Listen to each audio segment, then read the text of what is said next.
dedicate a lot of our worship time towards performing rituals like bathing the gods or doing offerings like rice and the tilak. So what's the relevance of it, and why do we place so much emphasis on that aspect of worship? Now you see, whenever you drag the youth screaming and crying, saying, come here, you have to do this ritual, this is the day, festival day, you have to do this, go to the temple, take a coconut, crack it. Leave us, it doesn't appeal to us. Why are you forcing this down our throat? The liturgy, the rituals.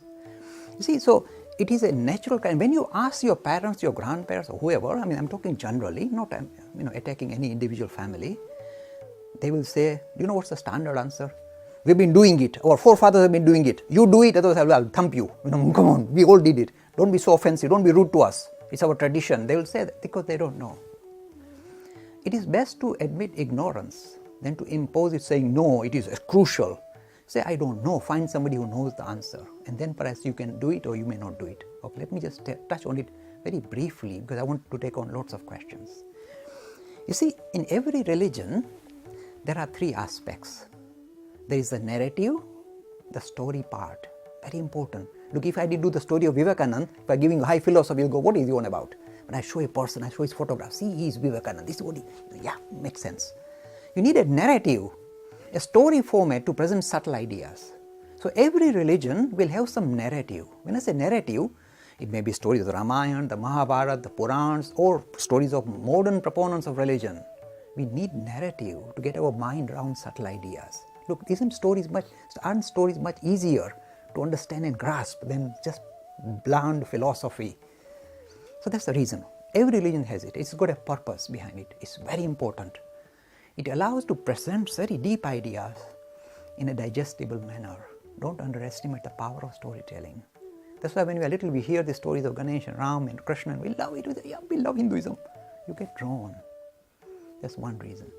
One aspect or one dimension to religion, all religions. There's a second one. The second dimension is rituals or liturgy. Now this aspect is also important, even though every youth saying, oh, I'm getting a headache, I don't want to come. The reason why it's important is this. You see, if you know the why of it, then depending on when the circumstances change, you can adjust it because you know the why, and as long as the why is looked after, you don't mind making alterations. But if you don't know the why, you are stuck in a rut. You have to just repeat what you've been doing without knowing why, and you're stuck with it. So it's best to look at the why. Why do we do it? Hindus give 4 answers, not 1, 4. Why we do any ritual, any liturgy. The first reason they say is it acts as a reminder. You see, our lives are so fast. Look, if your mommy and your daddy were not doing tinkling bells and lighting a lamp on incense stick and going run very fast in the morning, if they were not doing it, you will lose all link with religion. Because you saw them doing it, you say, I don't know what they are up to. And therefore, you see, it gives you a link to your religion. It's a reminder. It acts as a reminder because life is so fast. Unless you put some liturgy, some kind of ritual, the higher ideas get lost with this very mundane, worldly life that we lead. We are so caught up. Look, every one of you is in a rush every morning. Haven't you noticed? And when you come, we are knocked out and you must watch this program. And it's so hectic. So this ritual, in a way, springs up and says, hold on, there's something higher, not just eating, drinking and burping. There's more to you. And it points a direction, higher direction. So it's a reminder, one reason. The second reason is, you see, in a way, it acts as a discipline. Unless you put in certain saying, okay, I have to get up at 6 o'clock every morning and do this worship or do this meditation, it presents a discipline. It says, discipline yourself. Rather than just live in a kind of haphazard manner like an animal, put some discipline in your life. So it's a second reason, is discipline. The third reason is, it is a symbolic gesture. You see, we are struggling with this abstraction about God. Who is God? Where is He? Who has seen it? Okay, Narsi Mehta, good for him, but not good for me. So we struggle, it's abstraction. So it's a symbolic gesture. You see, we all use symbols. Don't underestimate the power of symbols. For all of you study physics and maths, and you know that without your X, Y, Z and all this, it's symbol. If you say, what is X? Don't ask, it's just we use it. It's symbolism. So use symbols to get your mind around subtle things and manipulate ideas using symbolism. That's what we are doing. We are trying to use symbolism to relate to higher ideals, not just material ideals, but higher ideals, symbolic. There's a fourth reason. It may have direct benefit.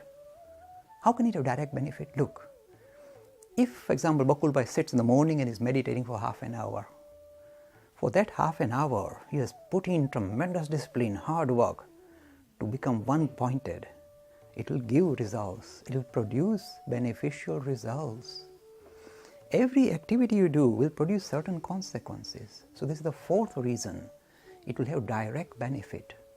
Suppose you repeat a mantra, suppose you repeat a particular verse. Mantra is normally name of God. You repeat that. By just repeating that again and again and again until it becomes your second nature, you will soon find that it is producing a really real physical change in your own being. Your whole system is affected. It has become part and is vibrating within your system. It seems to empower you. It gives you tremendous power. So it has direct benefits, immediate benefits. Literally, it follows through. So these are the four reasons why we do liturgy.